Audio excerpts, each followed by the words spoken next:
Hey guys, কেমন আছেন সবাই? আমি সোহাগ ফ্রম 60 আর আজকে আপনাদের জন্য নিয়ে এসেছি অডিও স্পেকট্রামের অ্যাডভান্সড টিউটোরিয়াল। যারা অডিও স্পেকট্রাম চেনেন না তারা আমার আগে টিউটোরিয়ালটা দেখে আসতে পারেন। লিঙ্কটা ভিডিও ডিসক্রিপশনে দেওয়া আছে, অথবা অ্যানোটেশন যদি থাকে তাহলে সেখানে ক্লিক করে আপনারা আমার আগের ভিডিওটা দেখে আসেন। কারণ আজকে যেহেতু একটু অ্যাডভান্সড অডিও স্পেকট্রাম বানাবো, সো কিছু জিনিস হয়তো আমি স্কিপ করে যাবো। তো আপনারা যদি আগে টিউটোরিয়ালটা দেখে আসেন তাহলে এইটা বুঝতে সুবিধা হবে। আর আমি বলেছিলাম একটা অ্যাডভান্স টিউটোরিয়াল বানাবো, আগেটাতে একটু লেট হয়ে গেছে, I was little busy. So চলুন আর কোনো কথা না বাড়িয়ে কম্পিউটারে ঢুকে পড়ি। Audio spectrum tutorial.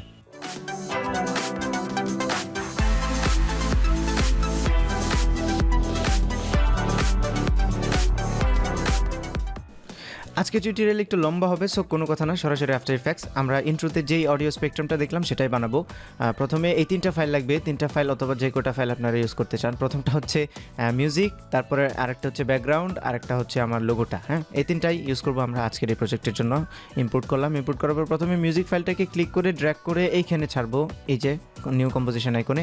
এখন এই অডিও ডিউরেশন অনুযায়ী একটা কম্পোজিশন ক্রিয়েট হয়ে গেল। যদি কম্পোজিশনের সেটিং চেঞ্জ করতে চান তাহলে কম্পোজিশন থেকে কম্পোজিশন সেটিংস, এখান থেকে আপনারা রেজুলেশনটা 1920x1080 এটা করে নেবেন, তারপরে ওকে। হ্যাঁ, এখন প্রথম কাজ হচ্ছে এখান থেকে রাইট বাটন নিয়ে ক্লিক করে নিউ সলিড ক্রিয়েট করবো একটা। এটার যে কোনো কিছুই থাকুক, নামটা দেবো আমরা স্পেকট্রাম।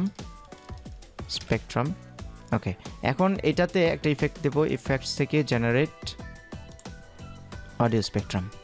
ওকে, তো এখন আমরা দেখতে পাচ্ছি এখানে কিছুই দেখা যাচ্ছে না, কারণ হচ্ছে এখান থেকে এই যে স্পেকট্রাম লেখা আছে অডিও লেয়ার, এখান থেকে আমরা ইনভিজিবল মিউজিক মানে মিউজিকের নামটা এটা সিলেক্ট করে দেবো। এখন দেখতে পাচ্ছেন স্পেকট্রাম আসছে। ওকে, কালারটাকে চেঞ্জ করে আমরা হোয়াইট দিয়ে দেবো, দুটোই ইনসাইড এবং আউটসাইড হোয়াইট। এবার এটাকে একটা রাউন্ড শেপ করব, গোল বানাবো। গোল বানানোর জন্য এখানে ইফেক্টস অ্যান্ড প্রিসেট থেকে, যদি এই ইফেক্টস অ্যান্ড প্রিসেটস আপনার এখানে না থাকে তাহলে এখানে উইন্ডো থেকে এই যে এটা ঠিক চিহ্ন দিয়ে নেবেন, ইফেক্টস অ্যান্ড প্রিসেট, তাহলে আসবে। এখানে আমরা সার্চ করব পোলার। ওকে, এই যে পোলার কোঅর্ডিনেটস, এটাকে স্পেকট্রামে এনে ছাড়বো। ছাড়ার পরে এই অপশনটাকে পোলার টু রিয়াক্ট, না এটাতে হচ্ছে রেক্টেঙ্গুলার টু পোলার মেবি, আচ্ছা রেক্ট, আচ্ছা এটাই। তারপরে হচ্ছে এখান থেকে 100% করে নেবেন। 100% করে নেওয়ার পরে দেখতে পাচ্ছেন ফুললি রাউন্ড হয়নি। সেটা ফুললি রাউন্ড করার জন্য এখান থেকে এটাকে আমরা দেবো হচ্ছে -370, আর এটাকে একটু বাড়িয়ে ওকে এত করে নেব। এখন এটার সাইজটাকে যদি আপনি ছোটো বড়ো করতে চান তাহলে এই পাশের ভ্যালুগুলো চেঞ্জ করবেন। লাইক এটাকে যদি আমি 500 করি, দেখবেন একটু ছোটো হবে 500, এটাকেও করে দেবো 500, একটু ছোটো হয়েছে। এখন এটাকে বড় করতে চাইলে দুইটাকে সেম ভ্যালু দেবেন, সেম ভ্যালু যেমন 700 এটা, আবার এটাকেও যদি 700 দিই তাহলে দেখলেন একটু বড় হলো। হ্যাঁ, তো এটা আমরা সাইজটা 500 রাখবো আমাদের কাজের স্বার্থে, 500। ওকে, এবার প্রথম কাজ হচ্ছে স্টার্ট ফ্রিকোয়েন্সি এখান থেকে 1 করে নেবেন, আর এন্ড ফ্রিকোয়েন্সিটা 600। এবার ফ্রিকোয়েন্সি ব্যান্ডস হবে অনেকগুলা, 800, ঘন হবে একটু। তারপরে ম্যাক্সিমাম হাইটটা হবে 2000। এরপরে নিচে যাবেন, নিচে যাওয়ার পরে এখান থেকে সাইড এ বি দেওয়া আছে, আমরা শুধুমাত্র সাইড বিটা রাখবো, মানে উপরের পাশ। সাইড এ বি, এ দিলে হচ্ছে ভেতরে, সাইড বি দিলে হচ্ছে বাহিরে, এ বি দিলে অবভিয়াসলি দুই পাশেই। ওকে, তারপরে এটা তো শেষ। হ্যাঁ, তারপরে আমরা যেটা করব, এই স্পেকট্রামটাকেই ডুপ্লিকেট করব, কন্ট্রোল+D প্রেস করে এটাকে ডুপ্লিকেট করব। আমরা দেখতে পাচ্ছি এখন দুইটা স্পেকট্রাম আছে। তো একটা হচ্ছে স্পেকট্রাম, আরেকটা আমরা রিনেম করে নিই, এটাকে রিনেম করে দিই স্পেকট্রাম 2। ওকে, ঠিক আছে, এখন হচ্ছে স্পেকট্রাম আর স্পেকট্রাম 2। এই স্পেকট্রাম 2তে আমরা ক্লিক করব, ক্লিক করে এটার সেটিংটা একটু চেঞ্জ করব। ফ্রিকোয়েন্সি ব্যান্ডটাকে আমরা কমিয়ে একদম অল্প করে নেব, এটাকে 80 করে দেব, 80। হ্যাঁ, এবার এখান থেকে ডিজিটাল থেকে অ্যানালগ ডটস করে নেব, আর সাইডটা হবে এ, মানে ইনসাইড, ভেতরের দিকটা। তারপরে আমরা একটা ইফেক্ট এটার মধ্যে দেব, এই স্পেকট্রাম 2 এর মধ্যে, সেটা হচ্ছে মিনিম্যাক্স। এই মিনিম্যাক্সটাকে আমরা স্পেকট্রাম 2তে এনে ছাড়বো। ছাড়ার পরে প্রথমে এখান থেকে কালারটাকে আলফা অ্যান্ড কালার করে নেব, আর বাকিগুলো ঠিক থাকবে। এটাকে ভ্যালুটাকে, রেডিয়াসটাকে 5 করে নেব। আচ্ছা, এখন দেখতে পাচ্ছেন আপনারা ভেতরে একটা ডটস আসছে, ভেতরে একটা অডিও স্পেকট্রাম। আচ্ছা, এবার এই প্রথম স্পেকট্রামটাকে আবার আমরা ডুপ্লিকেট করব। এবার এটার নাম দেব হচ্ছে স্পেকট্রাম 3। ওকে, এই স্পেকট্রাম 3 এর যে সেটিংগুলো আমরা চেঞ্জ করব, এটাকে আবার 800 আছে, 800 থাকবে। এখান থেকে আমরা সাইডটাকে বি, হ্যাঁ সাইড বি করা আছে, ডিজিটাল থেকে এখানে অ্যানালগ ডট করে নেব, আর কালারটা আমরা আউটসাইড কালারটাকে আমরা রেড করে দেব, আর ম্যাক্সিমাম হাইটটাকে একটু বাড়াই দেব, somewhere like that. ওকে, এখন আমরা দেখতে পাচ্ছি এখানে একটা ওই যে রেডিশ লাইন আসছে একটা। ম্যাক্সিমাম হাইটটা মেবি আরেকটু বাড়াই দিই। হ্যাঁ, এবার এটাতে আবার আমরা ওই মিনিম্যাক্স ইফেক্টটাকে অ্যাপ্লাই করব স্পেকট্রাম 3-তে। মিনিম্যাক্স এটা আমরা একটু ছোট করে দেব, লাইক কালার আলফা 3 or 2। হ্যাঁ, লাইনটা যেন বোঝা যায়। ওকে, এটাকে 5 দিলে বেশি মোটা হয়ে যাবে, না 5 না, এটাকে আমরা 2 রাখবো। 2তে রাখার পরে হয়ে গেল অডিও স্পেকট্রামটা। এখন কাজ হচ্ছে ব্যাকগ্রাউন্ড। আমরা আরেকটা নিউ সলিড নেব, রাইট বাটনে ক্লিক করে নিউ সলিড। এবার এটার কালারটা ডিপ ব্লু। ওকে, এটাকে আমরা একটু কাস্টমাইজ করব, রেডিয়াল র্যাম্প ইউজ করব, আর এমপি র্যাম্প, গ্রেডিয়েন্ট র্যাম্প। এখানে ক্লিক করে এই সলিড কালারের মধ্যে ছাড়বেন। ছাড়ার পরে প্রথম কালারটা হচ্ছে ব্লু, সেকেন্ডটা একটু dark blue, deep dark blue. এবার এখান থেকে এটাকে রেডিয়াল র্যাম্প করে নেবেন আর এটাকে টেনে মাঝখানে এনে ছাড়বেন। কালারটা সোয়াপ করে দিই আর এটাকে টেনে একটু বড় করে দিই। আচ্ছা, এটা টানার সময় সবসময় শিফটে চেপে ধরবেন, আগে ক্লিক করে ধরে শিফটে চাপবেন, কালারটা সোয়াপ আবার। ওকে, এটা বেশি ডিপ হয়ে গেছে মেবি, আর একটু ব্রাইট। তবে এটাকে আর একটু ডিপ। ব্যাস, এখন আমরা এটাকে ব্যাকগ্রাউন্ড, যেহেতু আমরা মিউজিকটার উপরে নিয়ে যাবো একদম। ওকে, এখন এটা কিন্তু মেইন ব্যাকগ্রাউন্ড হবে না, আমাদের মেইন ব্যাকগ্রাউন্ড হবে এই ইমেজটা। আচ্ছা, এই ইমেজটাকে আবার ড্র্যাগ করে আনছি। ওই ব্যাকগ্রাউন্ডটা দেওয়ার কারণটা আমি এখনই বলছি আপনাদেরকে। এই ইমেজটা ড্র্যাগ করে আনার পরে এটাকে আবার রিসাইজ করব। জাস্ট ক্লিক করে এখানে ধরবেন, আবার শিফটে প্রেস করে ধরবেন, শিফটে প্রেস করে ধরে মাউসে ক্লিক করে ধরে তারপর টানবেন, তাহলে এটা সমানভাবে বড় হবে। ওকে, এখন দেখতে পাচ্ছেন যে এখানে অডিও স্পেকট্রামটা একটু ওই ব্যাকগ্রাউন্ডের সাথে ব্ল্যান্ড হয়ে গেছে, মানে বোঝা যাচ্ছে না ঠিক। সেজন্যই আমরা ওই আগের ব্যাকগ্রাউন্ডটা ক্রিয়েট করেছিলাম, কারণ আমরা এটাকে একটু ফেড আউট করে দেবো, একটু অপাসিটিটা কমাই দেবো। অপাসিটি কমানোর জন্য এই লেয়ারটা সিলেক্ট রাখবেন, ব্যাকগ্রাউন্ডের ইমেজটা, তারপরে টি প্রেস করবো কিবোর্ডে, টি অপাসিটিটা আসবে। এটাকে কমিয়ে আমরা করে দেব অ্যারাউন্ড 50%, 53%। ওকে, এখন দেখতে পাচ্ছেন অডিও স্পেকট্রামটা একটু ভালোভাবে বোঝা যাচ্ছে। ওকে, নেক্সট কাজ হচ্ছে আমরা ওই যে আমাদের লোগোটা আনবো এখানে রাউন্ডের মধ্যে, আবার এই যে লোগোটা সিলেক্ট করে ক্লিক করে এনে এখানে ছাড়বো। ওকে, এটাকে আমরা ব্যাকগ্রাউন্ডের নিচে রাখবো, যে হোম ব্যাকগ্রাউন্ড যেটা আছে ওটা নিচে রাখবো, তাহলে আমরা ক্লিয়ারলি দেখতে পাবো যে এটা রাউন্ডের মধ্যে আসছে কিনা, পরে আবার উপরে উঠে নেবো দরকার পড়লে। আচ্ছা, তো প্রথমে এটাকে ক্লিক করে ধরে এই রাউন্ডের মাঝখানে এনে রাখবেন, আবারও শিফটে প্রেস করে ধরবেন যেন এই রাউন্ডটার মাঝখানে বোঝা যায়।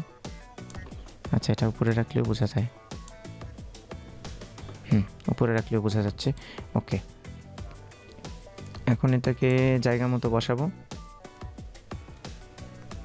আর একটু ছোট করে নিই।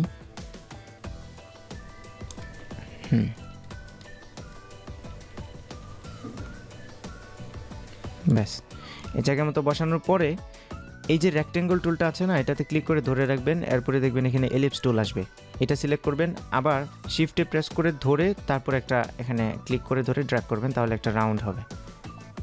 ওকে, রাউন্ডটাকে আবার মুভ করে মাঝখানে নিয়ে যাই।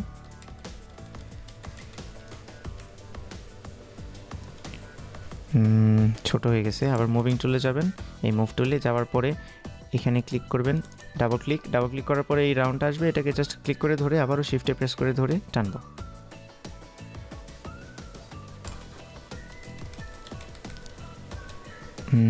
সাইজ হয়নি এখনো,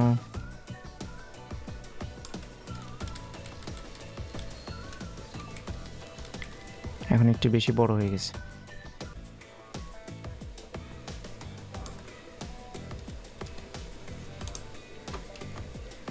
ওকে, আই থিঙ্ক ঠিক আছে এখন।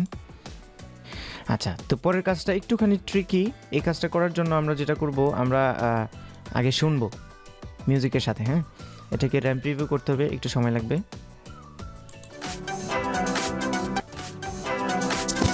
আচ্ছা, ফুলটা র্যাম্প রিভিউ করতে একটু সময় লাগবে। আমাদের আরেকটা ছোট্ট কাজ বাকি আছে, সেটা হচ্ছে আমাদের এই লোগোটার, এই যে লোগোটা, এটার অপাসিটিটা একটু কমিয়ে দেবো। আবারও কিবোর্ডের টি প্রেস করবো, টি প্রেস করে এটার অপাসিটিটা আমরা 80% করে দেবো। এই যে 80% অপাসিটি। এখন যেটা করব, আমরা বিটের সাথে এই যে মিউজিকের মধ্যে একটা বিট আছে, বিটের সাথে আমরা এটাকে বাউন্স করাবো।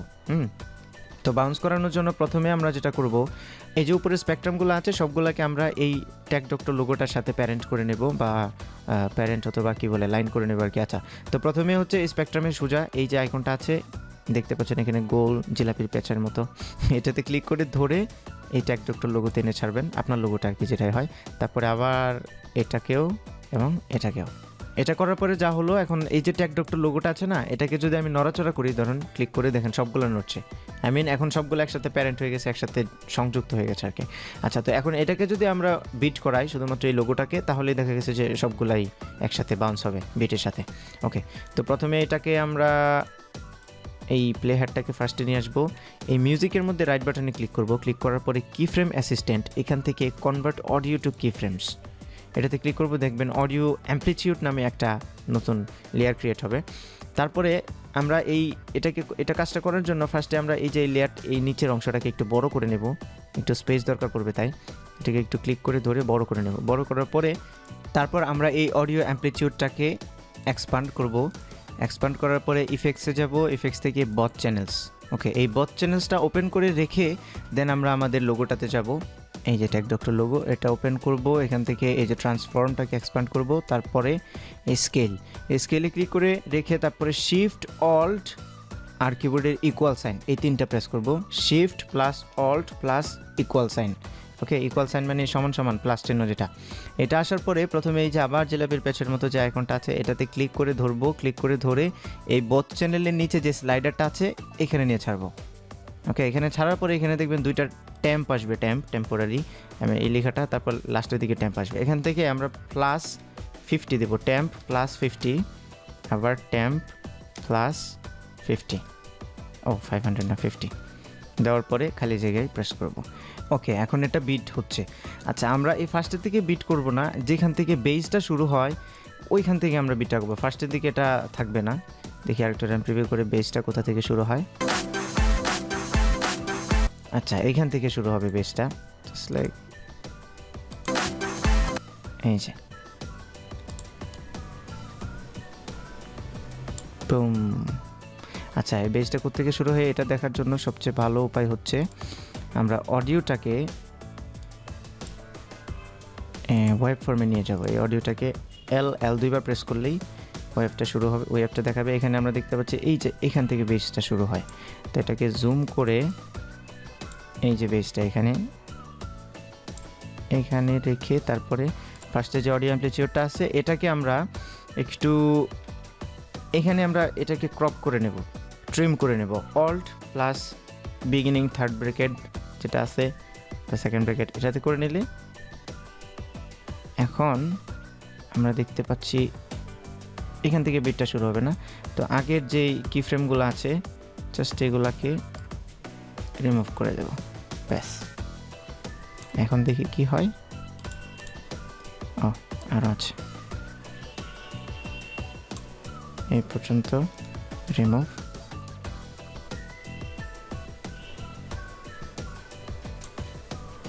এটাকে আবার ফিট করে নিই 100%।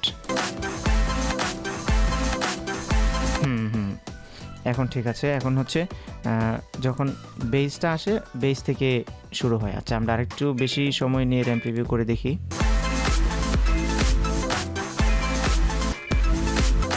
এবার ঠিক আছে। আচ্ছা, এই কি ফ্রেমগুলো আনার জন্য, কি ফ্রেমগুলো যে রিমুভ করলাম সেটা আনার জন্য কিন্তু আমি ইউ প্রেস করছি, কিবোর্ডের ইউ প্রেস করার পরেই এই কি ফ্রেমগুলো আসে, তখন সেগুলোকে রিমুভ করে দেবেন। ওকে, রিমুভ করার পরে এখান থেকে বেসটা শুরু হয়, জাস্ট লাইক দ্যাট। ওকে, এখন আমরা এটাকে মিনিমাইজ করি, মিনিমাইজ করার পরে আবার ফিট, এটাকে ছোট করে দিই। ওকে, তো এই হচ্ছে মোটামুটি কাজ প্রায় শেষ। ওকে, তো অডিও স্পেকট্রামের সবগুলা কাজ এই পর্যন্ত কমপ্লিট করার পরে আমরা যেটা করব, আমরা কিছু পার্টিকেল অ্যাড করব। সেটার জন্য আরেকটা আমরা নিউ লেয়ার ক্রিয়েট করব, লেয়ার নিউ সলিড। ওকে, যে কোনো একটা সলিড লেয়ার, এটার আমরা নাম দেবো হচ্ছে পার্টিকলস। ওকে, তো এই পার্টিকলসটা সিলেক্ট করে রেখে আমরা এখান থেকে একটা ইফেক্ট নিয়ে আসবো, ইফেক্টস অ্যান্ড প্রিসেটসের মধ্যে থেকে সিসি পার্টিকল, এই যে সিসি পার্টিকল ওয়ার্ল্ড, এটাকে আমরা ট্র্যাক করে এনে পার্টিকলসের মধ্যে ছাড়বো। এখন দেখতে পাচ্ছেন এখানে কিছু পার্টিকলস দেখতে পাচ্ছি আমরা। আচ্ছা, বার্থ রেট 2 থাক, লংজিবিলিটিটা একটু বেশি করে দিই। ওকে, এবার প্রডিউসার, এতে কিছু করা লাগবে না। ফিজিক্সের মধ্যে এখান থেকে গ্র্যাভিটিটাকে 0 করে দেবেন, গ্র্যাভিটি 0, তাহলে এটা পুরা এলাকা জুড়ে ছড়িয়ে যাবে, আর এটা মাঝখানেই থাকবে। তারপরে ওকে ফিজিক্স, এবার হচ্ছে এখান থেকে বার্থ টু ডেথের মধ্যে ম্যাক্সিমাম অপাসিটি 75%, এটাই থাক। কালার মোটামুটি ঠিক আছে। এখান থেকে দেব হচ্ছে শেডেড স্ফিয়ার। আচ্ছা, শেডেড স্ফিয়ার না, ফেডেড স্ফিয়ার। ওকে, ফেডেড স্ফিয়ার আর একটু পাতলা হয়ে যাবে। আর বার্ড সাইজটাকে আমরা একটু কমিয়ে দেবো, মানে হালকা একটু ছোট করে দেবো আর কি। ডেথ সাইজটা আর একটু কমাবো, এটা 100 তো 1.1, এটা 0.25। হ্যাঁ ঠিক আছে, মানে একটু ছোট হয়ে শুরু হবে, আবার যখন ফেড আউট হবে তখন একটু বড় হবে আর কি। এই পার্টিকলস নিয়ে যদি আপনাদেরকে বোঝাতে চাই তাহলে বিশাল বড় একটা টিউটোরিয়াল বানাইতে হবে। সো পার্টিকলসটা নিয়ে আপনারা একটু ঘেটে ঘুটে দেখবেন যে কীভাবে সুন্দর লাগে। আমি এটাকে আরেকটু ঘন করে দিই, আগেরটাই ঠিক ছিল, মেবি 2। ওকে, হ্যাঁ এইবার ঠিক আছে। এই গেল পার্টিকেলের কাজ। এখন এই পার্টিকেলটা দেখতে পাচ্ছেন যে সবার উপরে আছে, আমাদের লোগোটার উপরে আছে। আমরা চাই যে লোগোটা নিচে থাকুক, লোগোর নিচ দিয়ে যাবে। তো এখন জাস্ট এটাকে লোগোটার নিচে এনে ব্যাকগ্রাউন্ডটার উপরে, এখন দেখতে পাচ্ছেন লোগোটা ক্লিয়ার। এখন জাস্ট ব্যাকগ্রাউন্ড থেকে আমাদের ইয়েগুলো বের হচ্ছে, পার্টিকলসগুলো। ওকে, তো এখন আমি আর র্যাম্প রিভিউ করছি না, র্যাম্প রিভিউ করলে অনেক সময় লাগে, সেজন্য র্যাম্প রিভিউ না করে আমি সরাসরি রেন্ডার করে দিচ্ছি, কারণ আমি জানি এটা ঠিক হয়েছে। আপনারা সবসময় র্যাম্প রিভিউ করে নেবেন, ফুল র্যাম্প রিভিউ করে দেখে তারপরে রেন্ডার করবেন, কারণ রেন্ডার করতে একটু সময় লাগে, প্লাস আবার পিছনে এসে আবার কাজগুলো করা, সেজন্য আগে একটু র্যাম্প রিভিউ করে দেখে নেবেন। চলে যাচ্ছি রেন্ডার করার কাজে। কম্পোজিশনে ক্লিক করে added to Adobe Media Encoder queue. তো এবার এটাকে আমরা 1080 29 ফ্রেম পার সেকেন্ডে নেব, 29 ফ্রেম পার সেকেন্ড, কারণ এখানে কম্পোজিশনের সেটিংয়েও এরকমই ছিল। তারপরে এটাতে ক্লিক করে রেন্ডার।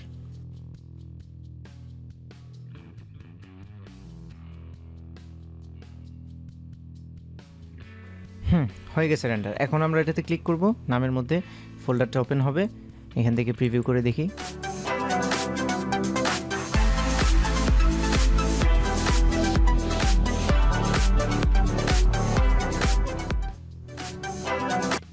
ওকে, তো আমি আবার কিছু কথা বলে নিই, সেটা হচ্ছে টিউটোরিয়াল পারপাসে আমি বানিয়েছি এটা, সেজন্য হয়তো এক্সট্রাঅর্ডিনারি কিছু হয়নি। It's not the best, still এটা আমার কাছে পছন্দ হয়েছে, ভালো হয়েছে। আপনারা আপনাদের মতো করে কাস্টমাইজ করে নেবেন, একটু সময় নিয়ে করলে হয়তো সেটা আরেকটু সুন্দর করা যাবে, আরেকটু ভালো করা যাবে। ওকে, তো শেষে আরেকটু কথা বলে নিই, আপনার যদি কোনো সমস্যা থাকে তাহলে আপনারা আমাদের নতুন ফেসবুকের একটা গ্রুপ খুলেছি, সেই গ্রুপে পোস্ট করবেন। পেজে মেসেজ দিলে আসলে আমি একা সবার রিপ্লাই দিতে পারি না, এত সময় হয়ে ওঠে না আমার, অনেক মেসেজ আসে, সেজন্য আপনারা কিছু মনে করবেন না প্লিজ। দয়া করে এখন থেকে আপনারা গ্রুপে পোস্ট করবেন। গ্রুপে অনেকেই আছে, তারা সবাই একসাথে মিলে আপনাদেরকে হেল্প করবে, প্লাস আমিও সবসময় থাকি, মনিটর করি, যখনই সময় পাই তখনই আসি। সো কোনো সমস্যা থাকলে আপনারা গ্রুপে পোস্ট করবেন। আমাদের গ্রুপের লিঙ্কটা ভিডিও ডিসক্রিপশানে দেওয়া আছে, সেখান থেকে নিয়ে গ্রুপে জয়েন করে তারপর সেখানে পোস্ট করবেন। আর এই বিষয়ে যদি কোনো প্রশ্ন থাকে তাহলে তো অবশ্যই পোস্ট করবেন। আশা করি ভালো লেগেছে আপনাদের ভিডিওটা। যদি ভালো লেগে থাকে তাহলে ভিডিও নিচে একটা লাইক দেবেন, কমেন্ট করে জানাবেন কেমন লাগলো, আপনার ফ্রেন্ডদের সাথে শেয়ার করবেন, আর আমার চ্যানেলে অবশ্যই সাবস্ক্রাইব করবেন। তো see you next time, tata.